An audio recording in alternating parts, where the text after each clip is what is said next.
மக்களே நம்ம பிக் பாஸோட முதல் ப்ரோமோ போட்டாங்க. சோ இந்த ஒரு ப்ரோமோ அப்படின்னு பாத்தீங்கன்னா கண்டிப்பா எவிக்ஷன் பத்தி தான் இருக்கும் அப்படின்னு நம்ம எல்லாருக்குமே தெரியும்ல. ஏன் அப்படின்னா நம்மளோட விஜய் சேதுபதி அவர்கள் நேத்து போகும்போதே ஒரு ட்விஸ்ட வச்சுட்டு தான் கிளம்பி போயிருக்காங்க. ஏன் அப்படின்னு பாத்தீங்கன்னா இன்னும் 24 மணி நேரத்துல ஒரு எவிக்ஷன் நடக்க போகுது அப்படின்ற மாதிரியும், ஆல்ரெடி பிக் பாஸ் வீட்டுக்குள்ள அந்த வீட்டுக்காகவே ஏதோ ஒரு வீக் வந்து பசங்க யாரையும் நாமினேஷன் பண்ணக்கூடாதுன்ற ஒரு விஷயங்களும் இருக்குது. சோ இத வச்சு இந்த ஐடியா கிரியேட் பண்ணாங்களா, இல்ல இந்த எவிக்ஷன் ப்ராசஸ் வச்சு இப்ப இந்த ட்ரிக்க வந்து யூஸ் பண்ண போறாங்களா அப்படின்ற கேள்விதான் ஓடிக்கிட்டு இருக்கு அப்படின்னே சொல்லலாம். சோ இந்த ஒரு ப்ராசஸ பத்தி நம்ம கண்டஸ்டன்ஸ் எல்லாருமே ஒண்ணு கூடி பேச ஆரம்பிச்சிட்டாங்க. அதாவது எல்லாமே இண்டிவிஜுவல் கேம் தான் ஆடணுங்கிறதுல ரொம்ப தெளிவா இருக்காங்க போல் இருக்கு. சோ அதனால என்ன நடக்கு அப்படின்னு பாத்தீங்கன்னா, பசங்க சைடுல எப்படி தீபக்கோட வாய்ஸ் வந்து கொஞ்சம் டாமினேஷனா இருக்குது அப்படின்னு பாத்தீங்கன்னா, அதே மாதிரிதான் கேர்ள்ஸ் சைடுல நம்மளோட ஜாக்லின் வந்த முதல் நாளே வந்து பயங்கரமா பண்ணிட்டு இருக்காங்கன்னு சொல்லலாம். அவங்க கேட்கக்கூடிய கேள்விகள் அப்படின்றது கரெக்ட் தான்.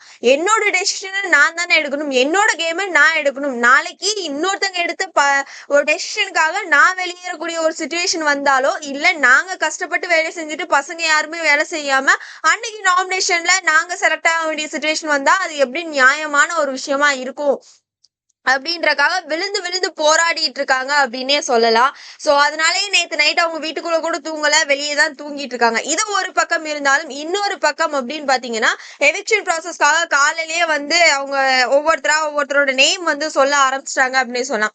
சோ இந்த ஒரு விஷயங்கள் மூலமா என்னதான் இப்போதைக்கு ஃப்ரெண்ட்ஸா இருந்தாலும் ஒரு நாமினேஷன் வரும்போது கண்டிப்பா எல்லாருமே ஒவ்வொருத்தர் முகத்தை பார்த்து நாமினேட் பண்ணணும். இதுவும் ஓப்பன் நாமினேஷன் வேற.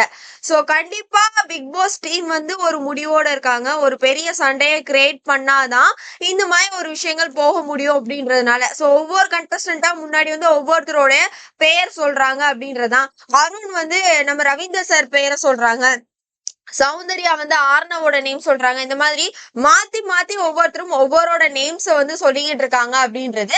சோ இது வந்து ஃபர்ஸ்ட் டே, அதாவது ஒன் டேல எப்படி ஒருத்தவங்களை நாமினேட் பண்ணி வெளியேற்ற முடியும்? ஏன்னா ஒருத்தர் மாத்தி ஒருத்தர் ஒழுங்கா புரிஞ்சிருக்க மாட்டாங்க, ஒழுங்கா பேசி இருக்க மாட்டாங்க. ஏன்னா நேத்து பாத்தீங்கன்னா எல்லாம் இன்ட்ரோ ஆயிருக்கும். அதுக்கப்புறம் நல்லா ஃபர்ஸ்ட் டே யாரும் மெஜாரிட்டி தூங்கி நம்ம பார்த்ததுல இந்த சீசன்லயும். ஆனா இந்த சீசன்ல எல்லாமே குப்புறப்படுத்து தூங்கிட்டாங்க அப்படின்றதுனால கொஞ்சம் யோசிக்க வேண்டிய ஒரு விஷயமா தான் இருக்குதுன்னு சொல்லலாம். சோ மெஜாரிட்டியோட நேம் வந்து ஜாக்லினோட நேம் இருக்கிறதுக்கான வாய்ப்புகள் இருக்கு. ஏன்னா நேத்து அவங்க வாய்ஸ் அவுட் நிறைய பண்ணிட்டே இருந்தாங்க அப்படின்றதுனால.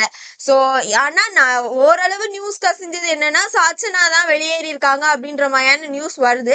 ஆக்சுவலா அந்த பொண்ணுதான் அந்த பிக் பாஸ் வீட்டுக்குள்ள ஃபர்ஸ்ட் வீட்டை டிவைட் பண்ணலாம் அப்படின்ற டெசிஷன் எடுக்கும்போது ஸ்ட்ராங்கா வந்து எந்த வீக் அப்படின்றத நாங்க முடிவு பண்ணிக்கிறோம், நீங்க முடிவு பண்ணாதீங்கன்னு அங்க இருக்க பெரியவங்களுக்கு நாலேஜ் இருக்குதோ இல்லையோ அந்த பொண்ணு தான் ஃபர்ஸ்ட் யோசிச்சுச்சு எனக்கு எனக்கு தெரிஞ்சு. பட் அந்த பொண்ணு உடனே அனுப்புறது கொஞ்சம் கஷ்டமான ஒரு விஷயங்கள் தான். ஏன்னா என்ட்ரி அப்படின்றதே நம்ம விஜய் சேதுபதியோட சேர்ந்த ஒரு பாசம் கலந்த ஒரு விஷயங்களா தான் நம்ம அந்த மொமெண்ட்டை வந்து பார்த்தோம். ரொம்ப கியூட்டான ஒரு மொமெண்டா இருந்தது. ஒருவேளை அதனால இந்த மாதிரி பண்ண போறாங்களா அப்படின்ற மாதிரியான கேள்விதான் எழுந்திருக்கு அப்படின்னே சொன்னாங்க. சோ இந்த வாரம், அதாவது இந்த முதல் நாள்ல யார் எவிக்ட் ஆக போறாங்கன்னு நினைக்கிறீங்க? அவங்களோட நேம மறக்காம கமெண்ட் பாக்ஸ்ல தட்டி விடுங்க.